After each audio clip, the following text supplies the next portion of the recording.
ရှင်ဆရာလေးတန်းချွန်းတွေတကွာ business presentation master class ကစာရေးတင်နန်းမှာတက်နေကြတော့တင်နန်းသူတင်နန်းသားများအားလုံးမင်္ဂလာပါလို့နှုတ်ခွန်းဆက်ခါးပြုလိုက်ပြရသေးရှင်ကျမတို့တင်နန်းသူလေးဆက်ဆံဝင်ဖြစ်ပါရဲ့ရှင် Facebook နဲ့ TikTok YouTube ကောက်တွင်စာပေရေးသားနေသောစုစုဖြစ်ပါရဲ့ရှင်ကျမတောင်ရွှေစည်းတွင်ဝန်ထမ်းညီမလေးနဲ့အတူကုံစုံဆိုင်လေးစီရောက်လျက်ရှိပါရဲ့ရှင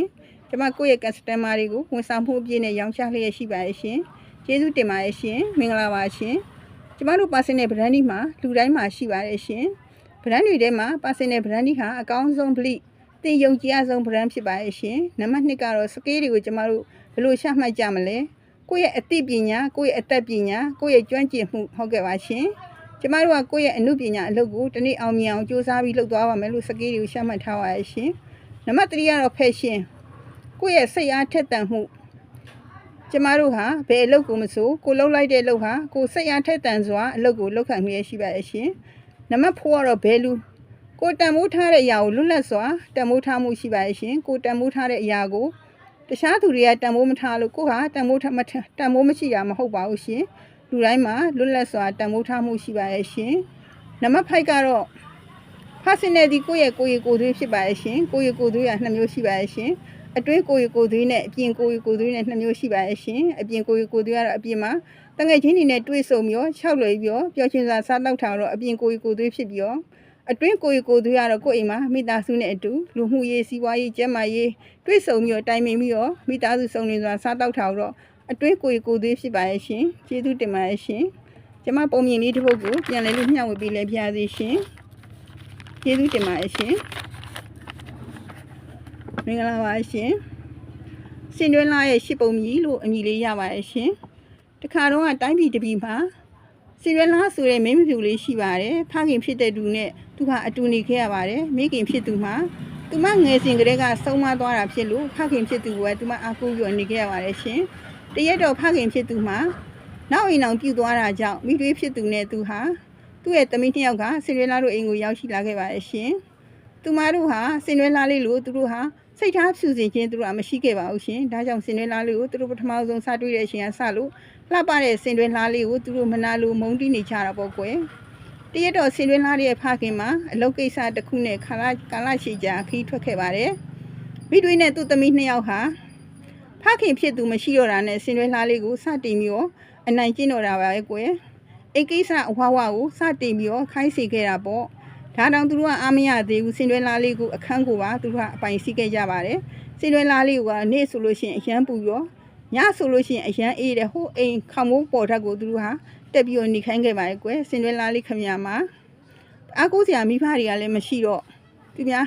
းနှိမ့်ခဲ့တာကိုသူကခံခဲ့ရတာပေါ့ကွယ်သူမမှာအားကိုးစရာခင်တွယ်စရာဆိုလို့သူမှသူ့ရဲ့ပဒင်းဖောင်နာကိုရောက်လာတဲ့ကြွက်ကလေးတွေနဲ့ငှက်ကလေးတွေပဲရှိပါတယ်ရှင်တနေ့ကျတော့သူတို့ရဲ့အိမ်ရှိဆန်မင်းသားလေးဟာအရွယ်ရောက်လာပြီဖြစ်လို့မင်းမဖြူတိုင်းကိုသူတို့ရဲ့ပွဲကိုတက်ရောက်ဖို့ကဖိတ်ခေါ်ပြီးတော့တိုင်းပြည်လုံးကိုကြီးညာခဲ့ပါတယ်ရှင်တိုင်းသူပြည်သားအားလုံးနားထောင်ပေးကြပါကျွန်တော်တို့မင်းသားလေးဟာလက်ဆက်ဖို့အရွယ်ရောက်လာပြီဖြစ်လို့ကျင်ရတော့ရွေးချယ်ရတော့မှာပါဒါကြောင့်တိုင်းပြည်တွေကနေအရွယ်ရောက်လာပြီးမင်းမဖြူတိုင်းမင်းသားလေးရဲ့ကပွဲကိုတက်ရောက်ကြပြီးတော့မင်းသားလေးရဲ့ကျင်ရတော့ဖြစ်ဖို့အခွင့်အရေးရရှိတော့မှာဖြစ်ပါတယ်လို့တိုင်းပြည်လုံးကိုကြီးညာခဲ့ပါတယ်ရှင်အဲ့ဒီတည်င်းကိုကြားတော့မိထွေးရဲ့သမီး2ယောက်ဟာအမေကြားလာသမီးတို့ကံကောင်းလို့ရှိရင်မင်းသားလေးရဲ့ကျင်ရတော့ဖြစ်တော့မှာမို့ကပွဲကိုအလှပဆုံးဖြစ်အောင်ဒီကနေ့ကစတင်ပြီးပြင်ဆင်ရတော့မယ်စင်တွဲလားလေးနေပဲသွားနေရလဲငါတို့ရေရှိုးကိုရေခတ်ပေးစင်တွဲလားလေးကိုအိမ်ပေါ်ပမာသူတို့ကရိုင်းဆိုင်ပြုမှုခဲ့ပါတယ်ကွယ်အဲ့ဒီလိုကပွဲကိုရောက်ရှိလို့လာခဲ့ပါပြီစင်တွဲလားလေးဟာလည်းကပွဲကိုလိုက်ရှင်တာပေါ့ဒါကြောင့်သူ့အမေကိုအမေသမီးလည်းကပွဲကိုလိုက်ရှင်တယ်သမီးရဲ့လည်းကပွဲကိုလိုက်ခွင့်မရှိဘူးလားလို့မေးလိုက်ပါရဲ့ရှင်အိုးနင်ရောကပွဲကိုလိုက်ရှင်တာလားမင်းသားလေးကအရွယ်ရောက်လာပြီမင်းမဖြူတိုင်းကိုတော့ဖိတ်ကြားထားဆိုတော့လိုက်ခွင့်တော့ရှိပါတယ်ကိုယ့်ရဲ့အဝတ်စားကိုလည်းပြန်ကြည့်လိုက်ပါဦးစင်တွဲလားလေးဟာဟောင်းနှမ်းဆွေးမြေ့နေတဲ့အဝတ်စားလေးကိုကြည့်လိုက်ပြီးတော့သူကလှောင်ပြောင်ခံခဲ့ရပါတယ်ကွယ်စင်တွဲလားလေးဟာချောင်းမှာကပ်ပြီးတော့ကပွဲကိုလိုက်ရှင်တော့မိုးနေရှာတာပေါ့အဲ့ဒီအချိန်မှာစိတ်ထားဖြူစင်တဲ့စင်တွဲလားလေးကိုကူညီခြင်းနဲ့နတ်သမီးတစ်ပါးနေပြီးတော့အနားကိုရောက်ရှိလို့လာခဲ့ပါတယ်ကွယ်စင်တွဲလားလေးသမီးရောကပွဲကိုလိုက်ရှင်လို့လားအကျွန်ုပ်ကူညီမယ်ဆိုပြီးတော့နတ်သမီးတစ်ပါးနေပြီးတော့စင်တွဲလားလေးကိုရွှေဖြုံသီးတစ်လုံးနဲ့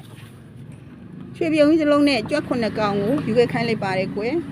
နတ်သမီးကြီးကရွှေပြုံသီးကိုတော့အင်မတန်မှလှပတဲ့ရထားလုံးကြီးပမာဖန်ဆင်းခဲ့ပြီးတော့ဖန်ဆင်းပြီးခဲ့ပြီးတော့ကြွက်9ကောင်ကိုတော့